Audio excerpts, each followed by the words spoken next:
തങ്ങൾ പറയാണ്, ഈ ചെടികൾക്ക് അല്ലാഹു സുബ്ഹാനഹു വ തആല നൽകിയ പ്രത്യേകമായ സൗന്ദര്യം, ചമൽക്കാരം, അതിന്റെ ഉള്ളിൽ കിടക്കുന്ന ധാന്യം, അൽ അജ്ബ് വൻ നവ. ചെടികൾ ചിലതിന് വിത്തുണ്ടതിന്റെ ഉള്ളിൽ. എന്തിനാണ് ഈ വിത്ത് അല്ലാഹു വെച്ചത്? ഒരു ചെടി അങ്ങ് നശിച്ചു പോയി എന്ന് വിചാരിക്കുക, അടുത്ത അതിന്റെ ഒരു കുഞ്ഞ് അല്ലെങ്കിൽ അതിന്റെ ബാക്കി അതിന് തുടരണം എങ്കിൽ ആ ഒരു ചെടിയുടെ തുടർച്ച നടക്കുന്നത് ആ വിത്തിൽ നിന്ന് മുളക്കുമ്പോഴാണ്. മനുഷ്യന്റെ സൃഷ്ടി ഇതിന്റെ അടുത്ത് പറയുന്ന വിഷയം അതാ. അല്ലാഹു സുബ്ഹാനഹു വ സൂറത്തു റഹ്മാന്റെ അടുത്ത വിഷയം ഖലഖൽ ഇൻസാന മിൻ സൽസാലിൻ കൽ ഫഖാർ. മനുഷ്യന്റെ ജന്മത്തെ സംബന്ധിച്ചാണ്. ഏതൊരു വിത്തും ഒരു ചെറിയ വിത്തിൽ നിന്ന് ഒരു ചെറിയ നവ, ഈത്തപ്പഴത്തിന്റെ കുരു നമ്മൾ ആലോചിച്ച് നോക്കി, അതിൽ നിന്നല്ലേ ഈ വലിയ ഈത്തപ്പന ഉണ്ടാകുന്നത്? ഈത്തപ്പന ഉണ്ടാകുന്ന അതിൽ നിന്നല്ലേ? അതിന്റെ എല്ലാ മുഖവ്വിമാത്തുൽ ഐഷ്, അതിന്റെ ജീവൻ നിലനിർത്താൻ ആവശ്യമായ മുഴുവൻ ഘടകങ്ങളും ആ വിത്തിന്റെ ഉള്ളിൽ അല്ലാഹു വെക്കണില്ലേ? അതിന് എന്ത് രുചി വേണം, ഏത് നിറം വേണം, എത്ര വലുപ്പം വേണം എന്ന് പോലും ഈത്തപ്പന കുരുവിന്റെ ഉള്ളിലുള്ള പ്രോഗ്രാമിൽ അല്ലാഹു തആല വെച്ചിരിക്കുകയാണ്. മനുഷ്യൻ ചെയ്യുന്ന സോഫ്റ്റ്വെയർ എഞ്ചിനീയറിംഗ് ഒക്കെ നിൽക്കട്ടെ, അല്ലാഹുവിന്റെ പ്രോഗ്രാമിൽ നോക്കും ഓരോ സാധനവും എത്ര വലിയ ചെടിയായിട്ട് ഇത് വരും. നമുക്കതിനെ ആന്റിസിപ്പേറ്റ് കണക്ക് കിട്ടുമല്ലോ. ഇതിൽ ഏത് നിറം, അജ്വയാണോ അതല്ല മറ്റെന്തെങ്കിലും രീതിയിലുള്ള ഈത്തപ്പഴമാണോ ഇതൊന്നുണ്ടാവാൻ, എല്ലാം അല്ലാഹുവിന്റെ സംവിധാനമല്ലേ. ആ രീതിയിൽ അല്ലാഹു തആലയുടെ ഉള്ളിൽ വിത്ത് വെച്ച് അതിന്റെ മുകളിൽ അതിന് തിന്നാനുള്ള, നമുക്ക് കഴിക്കാനുള്ളതിന്റെ മുകളിൽ വെച്ചിട്ടുണ്ട്. അതിന്റെ കുരു സുബ്ഹാനല്ലാഹ് അത് മറ്റൊരു ചെടിയായി വളരാൻ പോകുന്ന അതിന്റെ വിത്താണ്. ഇങ്ങനെ അല്ലാഹുവിന്റെ അത്ഭുതം കാണുന്നില്ലയോ? റുമ്മാൻ പഴത്തെ കുറിച്ചാണ് വലിയ അത്ഭുതം പറഞ്ഞത്. സുബ്ഹാനല്ലാഹ്, സ്വർഗത്തിന്റെ പഴമാണെന്നാണ് വിശുദ്ധ ഖുർആൻ പറഞ്ഞത്. യാ അല്ലാഹ്, റുമ്മാൻ പഴം, പോമഗ്രാനേറ്റ്, നമ്മൾ അനാർ എന്ന് പറയുന്ന ഉറുദുവിലൊക്കെ പറയുന്ന റുമ്മാൻ പഴം നമ്മുടെ നാട്ടിലൊന്നും വല്ലാതെ കാണുന്നില്ലല്ലേ? ഉറുമാൻ പഴം, യാ അല്ലാഹ്, ഭയങ്കര അത്ഭുതമാണ്. അതിന്റെ ഉള്ളിൽ ചെറിയ ചെറിയ കൊച്ചു കൊച്ചു കുന്നുകളായിട്ടാണ് ഒരു ബഞ്ച്. അതിന്റെ ഇടയിൽ അതിനെ വേർതിരിക്കുന്ന ചില പാളികളുണ്ട്. എല്ലാ കുരു ഒന്നും മറ്റൊന്നിലേക്ക് മിക്സ് ആകുന്നില്ല, എന്നാൽ വേറിട്ട് നിൽക്കുന്നുണ്ട്. ഈ ഓരോന്നും അതിന്റെ തൊലിപ്പുറത്തേക്ക് ചെറിയ വേരുമായി കണക്ട് ചെയ്തിരിക്കുകയാണ്. ആ വേരിലൂടെയാണ് ഈ ഒരു കൊലക്ക് ഒന്നിച്ചു കിട്ടുന്നത്. ഇതിനിപ്പുറത്ത് വേറെ ഓരോന്നിനും കൃത്യമായ അളവിൽ അടുക്കടുക്കി വെച്ചിരിക്കുകയാണ്. ഒരു ഗ്യാപ്പില്ലാതെ ഇതിനെ റാപ്പ് ചെയ്തിരിക്കുകയാണ് അതിന്റെ തൊലി കൊണ്ട്. ഉറുമാമ്പഴം നെക്കി വെക്കേണ്ട ആവശ്യമില്ലല്ലോ, നിന്നില്ലല്ലോ. അതിന് അത്രയും ടൈറ്റ് റാപ്പിംഗ്, അതിന് ശരിക്കും പൊതിഞ്ഞിരിക്കുകയാണ്. അതിന്റെ തൊലിയിൽ വരുന്നുണ്ട്. അതിന്റെ ഇടയിൽ കിടക്കുന്ന ഈ ചെറിയ പാടി ഉണക്കി പൊടിച്ചെടുത്തതിൽ മനുഷ്യർക്ക് ഔഷധമുണ്ട്. ഈ ഉറുമാമ്പഴത്തിന്റെ ആ ഒരു സൃഷ്ടിപ്പ് തന്നെ അത്ഭുതമല്ലേ? അതിന്റെ നിറം, അതിന്റെ അടുക്കടുക്കുകളായി അല്ലാഹു താങ്ങി നിർത്തുന്നത്, അതിന്റെ ഉള്ളിൽ ഒരു കുഴപ്പമില്ല, എന്തൊരു യൂണിഫോമിറ്റി, വളരെ മനോഹരമല്ലേ? അല്ലാഹുവിന്റെ ഈ ഒരു അത്ഭുതം എല്ലാ പഴങ്ങളിൽ നിന്നും നോക്കി. ഫീഹാ ഫാകിഹ, നിങ്ങൾക്ക് അല്ലാഹു ഭൂമിയെ തന്നു, അതിൽ പഴവർഗ്ഗങ്ങളിലെ ആലോചിക്കണില്ലേ എന്ന് അല്ലാഹു തആല ചോദിക്കുകയാണ്. യാ അല്ലാഹ്, വകഅയ്യിൻ മിൻ ആയത്തിൻ ഫിസ് സമാവാതി വൽ അർദ് യമറൂന അലൈഹാ വഹും അൻഹാ മുഅ്രിദൂൻ. ചിലരൊക്കെ പറയും, ഇതിപ്പോ എന്താ പത്ര ആലോചിക്കാൻ, ഇതിലൊന്നുമില്ലല്ലോ എന്ന് പറയുന്നവർ മനുഷ്യരിലുണ്ട്. സൂറത്തുൽ യൂസുഫിൽ അല്ലാഹു പറയാം, വകഅയ്യിൻ മിൻ ആയ, ഇങ്ങനെ എത്രയെത്ര ദൃഷ്ടാന്തങ്ങളാണ് ഫിസ് സമാവാതി വൽ അർദ്, ആകാശങ്ങളിലും ഭൂമിയിലും കിടക്കുന്നത്. യമറൂന അലൈഹാ, ആ ദൃഷ്ടാന്തങ്ങളിലൂടെ ഇവരിങ്ങനെ നടക്കുന്നുണ്ട്.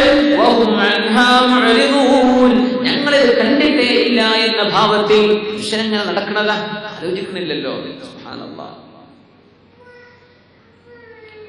വൽഹബ്ബു ദുൽ അസ്ഫി വറൈഹാൻ, അല്ലാഹു തആല ധാന്യങ്ങളെ പടച്ചു. ദുൽ അസ്ഫ്, ധാന്യങ്ങളെ പൊതിഞ്ഞു വെച്ചിരിക്കുകയാണ്. ധാന്യത്തിന്റെ അവസ്ഥ എന്താ? ഒരു നെല്ലിന്റെ ഒരു വിത്ത് വിതച്ചാൽ അതിൽ നിന്നുണ്ടാകുന്ന കതിരുകളിൽ 100ഉം 200ഉം കാണും.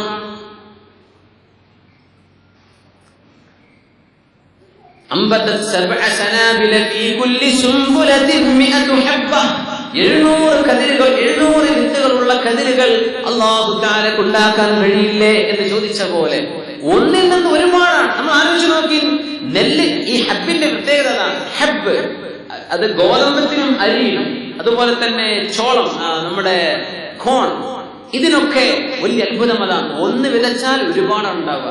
നമ്മൾ ആലോചിക്കുക, ഒരു നെല്ലിന്റെ ഒരു വിത്തിട്ടാൽ ഒന്നേ ഒന്ന് ഉണ്ടാവുള്ളെങ്കിൽ എങ്ങനെ മനുഷ്യന്മാർക്ക് തിന്നാൻ വെച്ചാൽ? ഒന്നിട്ടിട്ട് നമ്മളൊരു പാടത്ത് നമ്മളത് കൃഷി ചെയ്ത് ആവശ്യമായത് ഭക്ഷിച്ചു, ഇനി അടുത്ത കൊല്ലത്തേക്ക് കൃഷി ചെയ്യാൻ ബാക്കി വെച്ചു, ആവശ്യമായി തിന്നാനും കിട്ടി, ബാക്കിയും കിട്ടി. സുബ്ഹാനല്ലാഹ്. ഇത് വിത്തുകളുടെ പ്രത്യേകതയാണ്. ഹബ്ബ്, ഗോതമ്പ് അരിയുടെ പ്രത്യേകിച്ചും അതിനെ സംബന്ധിച്ചുള്ള ഒരു വലിയ അത്ഭുതമാണ്. കാരണം സ്റ്റോക്ക് ചെയ്യാനും പറ്റും, തിന്ന് കുറച്ചെടുത്താൽ മതി, അടുത്ത വർഷത്തേക്ക് ഒരുപാടായിട്ട് അത് കിട്ടും. ഇതൊക്കെ അല്ലാഹു ചെയ്യുന്ന അത്ഭുതമല്ലേ? അതിനല്ലാഹു കവറിങ് കൊടുത്ത് എന്തിന്? ഇത് സൂക്ഷിക്കപ്പെടേണ്ട ധാന്യമാണ്. ഗോതമ്പും അരിയും കാലങ്ങളോട് സൂക്ഷിക്കേണ്ടി വരും. കാരണം അത് കൃഷി നടന്നു കഴിഞ്ഞാൽ പിന്നെ അടുത്ത ഒരു സീസൺ വരുന്നവരെ ജനങ്ങൾക്ക് ഭക്ഷിക്കണം. അത് സ്റ്റോക്ക് ചെയ്ത് വെക്കണം. ഈ സ്റ്റോക്ക് ചെയ്യണമെങ്കിൽ അതിന്റെ ധാന്യം യൂസുഫ് നബി അലൈഹി സ്വലാം പറഞ്ഞില്ലേ, 7 കൊല്ലം കഴിഞ്ഞാൽ ഇനി ഒരു വലിയ ഡ്രോട്ട് വരും, അവിടെ ഒരു ഫെമൈൻ, അവിടെ ഒരു വരൾച്ച വരും.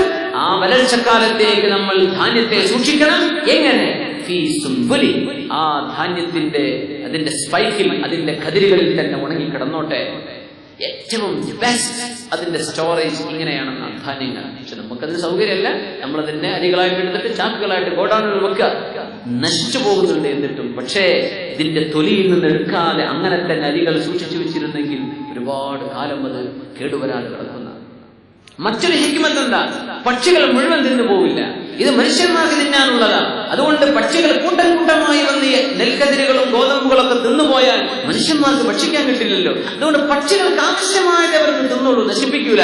ബാക്കി മനുഷ്യന് ബാക്കി വെക്കാൻ വേണ്ടിയാണ് അല്ലാഹു തആല ഈ സാധനങ്ങളുടെ പുറത്ത് തൊലി വെച്ചു കൊടുത്തത്. യാ അല്ലാഹ്. അതുമാത്രമല്ല, ഇത് വലുതായി വരുന്ന സമയം പൂർത്തിയായത് ധാന്യമായി പൂർണ്ണ വളർച്ചെത്തുന്നത് വരെ ഒരു കുഴപ്പവും സംഭവിക്കരുത്. അതിനെ പ്രൊട്ടക്ട് ചെയ്യാണ് അല്ലാഹു തആല. മറ്റു കീടനാശിനികളിൽ നിന്നെല്ലാം പ്രൊട്ടക്ട് ചെയ്തിട്ട് അത് നെല്ലായി ഗോതമ്പായി വളർന്നു വരികയാണ്. ഇതിനല്ലാഹു ഒരു കവറിങ് കൊടുത്തിരിക്കുക. ആ കവറിങ് എടുത്തു മാറ്റിയാൽ കന്നുകാലികൾക്ക് ഭക്ഷിക്കാൻ അത് വേണം, അല്ലെ? മാംസം കിട്ടണമെങ്കിൽ കന്നുകാലികൾ വേണം. ആടുകളും കന്നുകാലികളും ഉണ്ടെങ്കിലേ മാംസഭക്ഷണം ഉണ്ടാവുകയും അല്ലാഹു ഹലാലാക്കി തന്നതാണ്, അല്ലെ?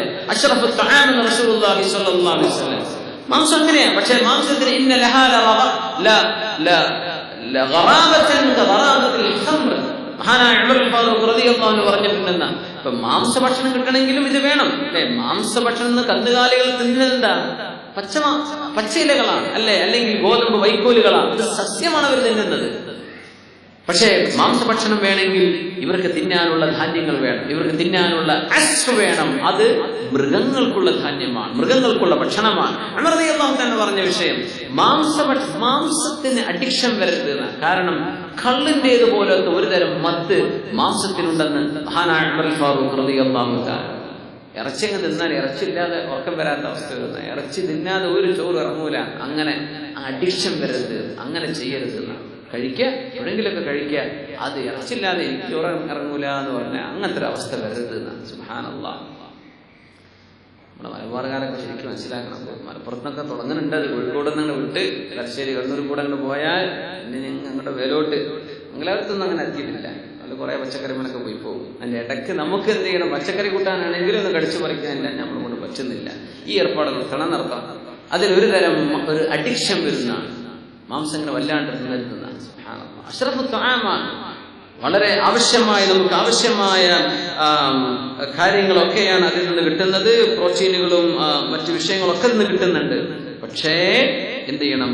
ചുരുക്കണം, അത് കൂടുതലാക്കരുത്. ഡോക്ടർമാർ പറയുമ്പോൾ നമ്മൾ കേൾക്കുന്നുണ്ട്, അല്ലേ? ഡോക്ടർമാർ ഇറച്ചി തന്നെന്ന് പറഞ്ഞാൽ മാഷാ അല്ലാഹ്, നമ്മുടെ കല്യാണത്തിൽ സർക്കാരത്തിനൊക്കെ പിടിച്ചു വെച്ച് നിൽക്കുന്നുണ്ട്. ഇത് ആദ്യം ശ്രദ്ധിക്കുക. സ്വല്ലു അലാ നബി മുഹമ്മദിൻ വആലിഹി. അല്ലാഹുമ്മ സ്വല്ലി അലാ സയ്യിദിനാ മുഹമ്മദിൻ വഅലാ ആലി സയ്യിദിനാ മുഹമ്മദിൻ വബാരിക് വസല്ലിം അലൈഹി.